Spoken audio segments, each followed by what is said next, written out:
Hello, folks, and welcome to the Friend or FoF Lounge. I am your friendly neighborhood shoutcaster, Shargan, and today we have got joining us on the lounge, Sivolock and babies Dakks. Sivolock from Team UB and Dakks from Team Beat Boop, joining us to talk a little bit of grand finals. Now, guys, I am not going to ask you to reveal strategies. I would love it if you did, but I understand how that would affect competitive integrity. Ban Annie. Ban Annie. It's OP. You gotta ban it. It's our best mid laner. Yeah, oh, wait, you're telling them to ban Annie against Yeah, it. they should ban Annie. My Annie in particular, so that I don't have to play it. Well, okay. There we go. That's a little something something. A little something interesting right there. Okay. Just jumping right into it then, Dakks, what do you think? Is that definitely going to happen? I mean, it's not replacing my Zac ban, but, it'll probably be taken into consideration. Perfect. I think a Zac ban is very, very smart against Utility Monster, just because he's had an absolutely ridiculous performance on it. Let me see if I think I might actually have the numbers here. Where's my team? Power of data. I know. Too much data. There's never too much data, Shargan. Well, no. Too much data in an order I can't find quickly. You need to download more RAM.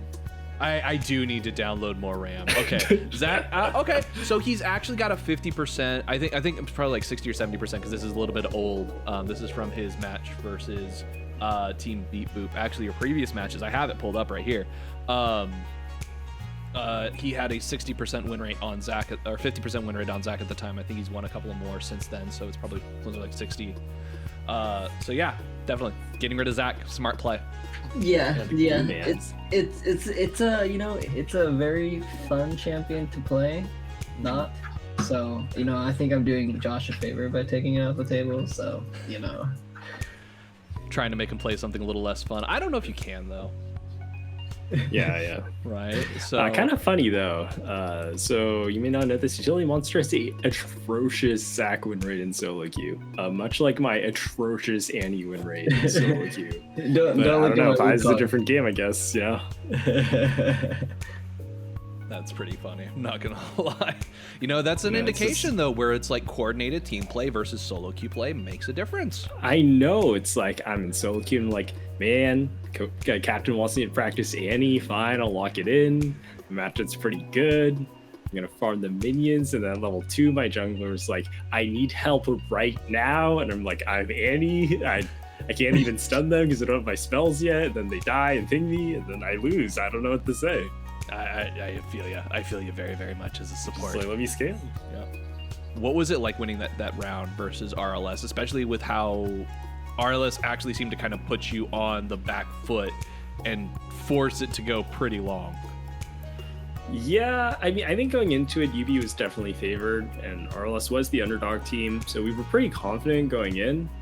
We were a little nervous if Anti was playing or not, and I think he's someone who we have a lot of respect for as a team just because his champion pool is quite strong, and I think RLS's top laners are all quite good actually, but with Anti specifically, I think he relieves some of the macro responsibility from Escape, so it's kind of weird, like there's the Anti buff, like I feel like Escape plays better when Anti is on his team. So we were pretty confident going in until Jeff's landscaping people cut the internet cables. So we were sweating a little bit. I'm not sure how much it costed Escape to pull that one off, but it threw us for a loop. Jeff ended up having to go to a friend's house to play, and then we all Venmoed him like $3 to Uber back home afterwards. Oh, so that's how y'all did it. Yeah, we made it. We got him in game 2. We were like, it's fine. Game 1, we were not our optimal roster. Shout out to Arena Thunder, by the way, just for jumping in last minute, because although game 1 was pretty one-sided against us, the fact that we got to play, make them draft, and then show a lot of their strategy without giving up much on our own side, I think was actually pretty impactful. So even though it was a loss in the game, and honestly it wasn't even really Arena Thunder's fault, Freelancer Senna kind of blows. He's banned from playing that champion ever again. But the match just kind of fell apart and things didn't go as planned. Yeah, sometimes that happens. And, also, I want to shout out Arena Thunder here as well, because she almost joined the lounge today. If it just wasn't for like a little bit of a timing issue, she was going to fill the third spot we usually have. So definitely seems like someone to turn to in a pinch. Yeah, for sure. It's kind of cool that this season UB has really felt like a 7-man roster, because we had Build a Pony playing the regular season. We had Freelancer hopping in when Build a Pony had to go on his cruise, his boober cruise. And then we have Arena Thunder hopping in whenever we need an extra player. So honestly, like I feel like all 7 of those players have been a really key part of that team. And also shout out to UB Joshi, who played 1 quals match for us and then lost. So he's probably the worst player on our roster. He's a 0% win rate. So I remember that game. It was a fun game. Yeah. And Dakks, hopping right over, speaking of the 7-player roster, one of those players, Red, was originally, I think, going to play for you guys at one point, right? And no, he was coaching for New Wave Tsunami at the time. Yes. That's what it was. Yeah, because he was in retirement quotations.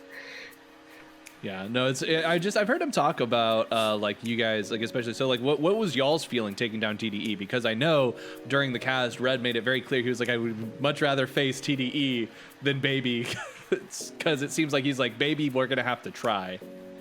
Yeah, no, I mean, we weren't thinking about UB at all. I don't think on Tuesday, especially after losing the game 2. I think at that point, Baby just momentum swung off of that game 3 level 1, and we were just all playing at that point just to win. I don't think we were thinking much about UB, and then the reverse sweep just kind of happened, and it feels great. We've talked about it a lot over the last couple of days, and I think the momentum's going to give us a slight advantage, if anything, over UB, especially since I don't think a lot of people saw us to be able to reverse sweep TDE in such a manner. So. Which was absolutely impressive. Like, that was a super fun thing to watch. I don't know if you were able to catch all of those games, Sivolock. I did. I was at the edge of my seat. I had to watch my boy Zane. So. And how did you feel watching that reverse sweep? I was kind of shook. And honestly, I really want to play against TDE in the finals. They promised us the finals match. We've been screwing them in finals. So honestly, pretty disappointed. Want my boys in TDE to be up there, get their portrait art, but alas, not this time. Really well played by Baby, I think, stabilizing off of game 3. But yeah, I guess now that TDE's eliminated, I can finally leak scrims. So UB has a pretty good scrim record against TDE. Last time we went 1-1, but before that, I think we were 2-0 or 3-0 or something. But the block before that, when we were playing with our quals roster, we got 0-3'd by them. And then immediately changed our roster, so it was a good wake-up call, I guess. I don't think okay, Jeff's top lane sucks. But other than that, I think our roster had individually good players, but we really could not work out the synergy between Mr. Chunks and Build a Pony. So I think it was probably for the best that they clapped us so hard that we had to roster swap. UB and TD are pretty close, share a lot of strategy and practice together, so want to play against them, but it's all right. We'll have to revenge. No match fixing this time round. So yeah, not this time, right? So no 9 dragon games. Yeah, so obviously scrims are kind of one of the things that have been I'm sure both of you have used for your teams to kind of prep for these grand finals and kind of get yourselves ready. Is there anything else you guys have been doing in the background that, again, isn't strategy leaking, but kind of like helps you out? I'm guessing UB has some kind of lull sketch internal tournament or something. Oh yeah. We do a lot of practice. Got to make sure our visual processing is up to par. We know what all the champions in the game are. So for sure. But other than that, stay well rested. Wake up at a reasonable time. Like for Josh, we make sure he wakes up at least 2 hours before FoF starts. That way he can be fresh, ready to play. Sometimes he even gets breakfast in at 3 p.m. Pacific. Okay. On a good day. So. What about you, Dakks? Anything you guys have done to prep for these, or? Nothing too much extra, and I think like a big important thing for me is not to burn oneself out, especially going into a finals. The game, we're thinking about the game, but I'm also playing other stuff. I'm making Red play Apex to also make sure he's not playing League. So Nice, there's a little bit of counter strategy there, you know. I know Jaffe's hanging out with his mom. It is Mother's Day weekend, so we're kind of taking it slow, but no, nothing too crazy. Who do you think is the MVP of FoF? In the spectator client perspective. But to me, I think a lot also about the role the player has on their team, the identity of the team, and also their really dank trash talk. And just as an overall player, I think Dr. Schmeckles has brought so much to the league this season, and I think he's an awesome dude. So really hope to see him again next season. So shout out to Dr. Schmeckles. And honestly, Dr. Schmeckles got so much better just over the course of this season. I think they'll be really solid next season if they keep playing. I actually have no disagreements with anything Clovis has said about Dr. Schmeckles. I think that it's a totally sane vote for MVP of FoF. Personally, without any bias, I'm a huge vote for Antunes this season because I think he also evolved throughout the regular season for Baby and was a huge factor for our wins in the second half and our momentum. I mean, yes, he's just a hook player, but he picked up a couple of extra hooks this season, and I was pretty proud of him for it. Yeah, he could finally step out of Brian's shadow, you know? Yep. Brian retired, and it's time to shine.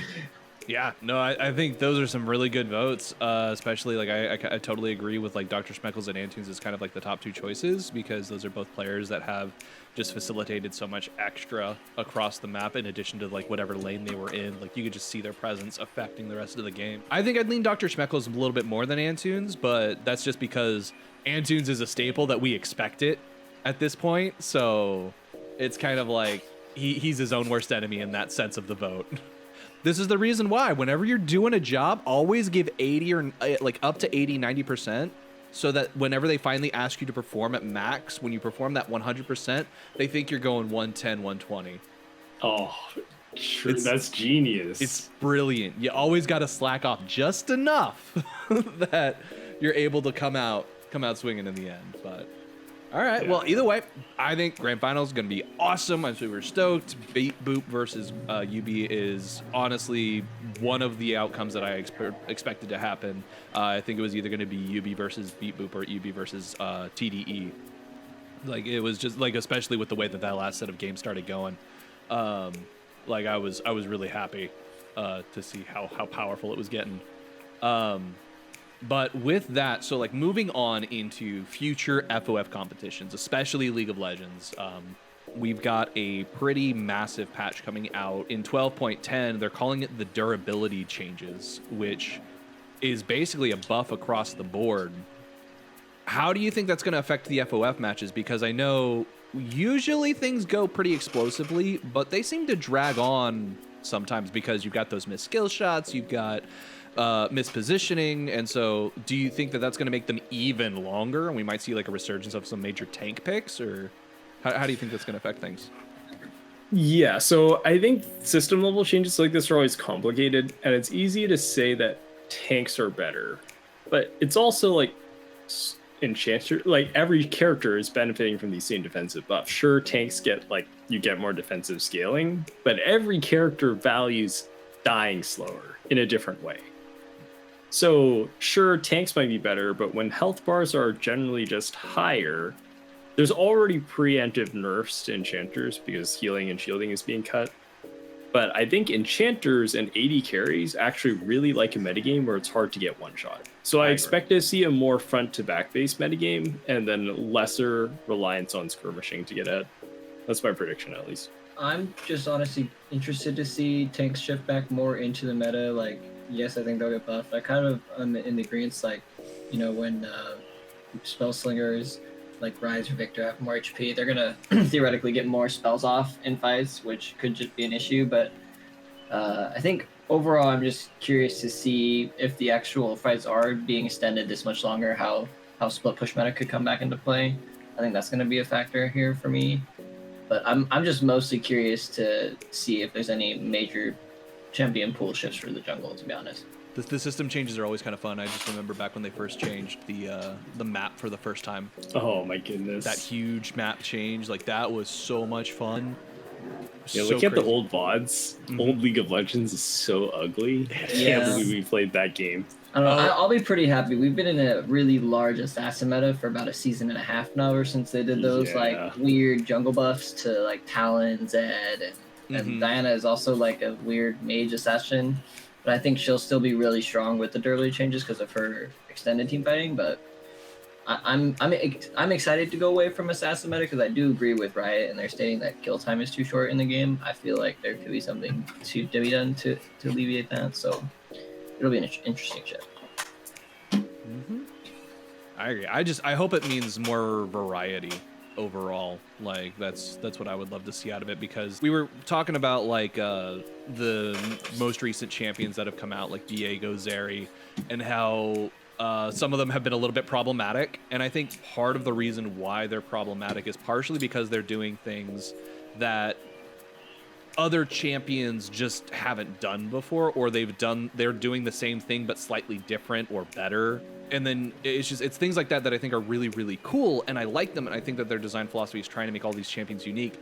The thing that I really wish they would go back on is back to the whole idea of every champion can go anywhere. Like, that was the design philosophy I liked the most. And while I like the uniqueness of these champions, it definitely seems like they're starting to pigeonhole them into lanes or into specific roles, which, I think it'd be kind of fun to see some off-meta picks, which we don't get too often in FoF because of level of play, but because you got to play for consistency. Yeah, I mean, I think it's cool to get champions in multiple roles. I think oftentimes what happens, though, is that the way kits are put together, when a champion can get played in multiple roles, one, it's hard to budget power for professional play, where flex picks are disproportionately more powerful than in solo queue. And then second of all, you also have a problem where some gameplay patterns that are good in one role can be really toxic in other positions. You see that oftentimes with junglers who need a baseline level of sustain and base stats in order to hit camps. And then when that champion can also lane, it creates some weird situations. For like, if anyone remembers Kindred lane being a thing, I remember that. That was really obnoxious. Yeah, no, and I think honestly the durability changes might cause some of that too. Yeah, healing and shielding is being nerfed, and Grievous Wounds is also being nerfed to kind of offset the healing nerf. I mean, healing is such a staple of this type of game, like an RPG ability-based type of game. But at the same time, it's such a toxic thing in PvP. Okay, I think lifesteal is cool when it creates like highs where someone barely lives and then they're like holding on with lifesteal to try and get like that big turn. You get that like really effectively in 80 carries as a fantasy. I think it's a problem when lifesteal turns into drain tanking, because drain tanking is not interesting. It doesn't create that moment of excitement. It's just like, well, he's indestructible because he's healing more damage than he's taking, and that's kind of not that exciting. It just invalidates defensive tanky itemization, because it's just like, why build defensive stats when you could just build a critical mass of lifesteal such that you are indestructible? I will say one complaint I do have about metagame, this actually has less to do with design, more to do with the player base. People are just really stubborn about where they play champions. So I think some of that comes from Riot's design. I think a lot of it comes from the player base. Like, for example, there are at least like 6 or 7 mages that all have had extremely high bottom lane win rate for like a year or two. And people just don't play mages bottom because 80 carries are really stubborn, and for some ego reason, they're like, I have to play attack damage carries and orb block really well so I can be like double lift and Gamayushi, but you can just play mages bottom and they're good. There's a lot of them that are really, really good. And even champions like Seraphine, like Seraphine is one of the best bot laners in the game. But people just don't play it. People play it support where it sucks. And Seraphine is a really gold hungry character. Why play it support actually makes no sense. Seraphine support makes about as much sense as like Annie support. I haven't really encountered that myself. Most of the teams that I've been on are pretty flexible, and I mean, on Baby, I suggested champions just for trying, and yes, they ended up not like that. Kevin didn't like Tom Pench, which was something I tried to get him from day one. But I mean, it's okay. I think not every champion is for everybody. But there are certain like meta changers or like just champions that are just busted strong, like Volibear, for instance. This season, this is the first time I've ever prioritized picking Volibear myself. I pick it because champion itself is just giga busted into matchups and it's strong early game. You have to look at the state of the game when you're also considering what you're picking alongside just like what you want to play. So if you think about it that way. If it works, if it wins, like you can't argue with the results, you know. Yeah, we all know Yubi's just draft slaves to utility monster and lolalytics though. So. And do we get results? Yeah, you get results. It's true. We get results. There you go. There you have it. That's yeah, it. I want to see the Gale Force Rengar in finals. I did attempt to play Pike mid in practice for a while because it's been really high win rate in Olympics for like 2 years. However, after about 4 games, I was immediately banned from ever playing Pike mid ever again. Yeah, well, we have the same. And honestly, I kind of think he was team gap, but I don't know. People didn't like Pike mid. I think Pike mid's pretty good. Yeah, personally. Well, if you're interested in playing in FoF next season, Dax, yeah. You're more than welcome. Whoa! We already started the poaching and the head hunting already.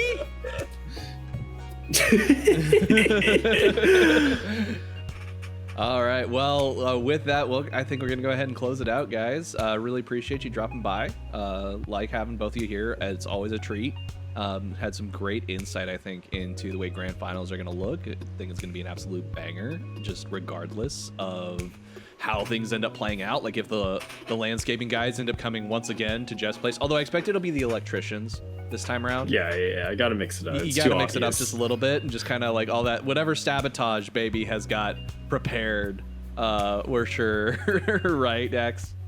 Yeah, well, the guy that Mean Escape paid off last time, he hasn't talked to us since we reached out to him again. So I'll have to find a new guy. Gotcha. Okay, so with that, we're gonna go ahead and close it out here, folks. Sivolock, Dakks, thank you guys so much for dropping by. Thank you. All right, and remember, folks, we want to say thank you to our sponsors, Logitech Gaming, Adobe Creative Cloud, the Academy of Art, and of course, ProComps, which if you use FOE25 will get you 25% off of your first purchase, which is pretty awesome. We want to say thank you so much for all of your support you provide for the FOF community, and we really, really, really appreciate it. And then we will see you all on the Rift.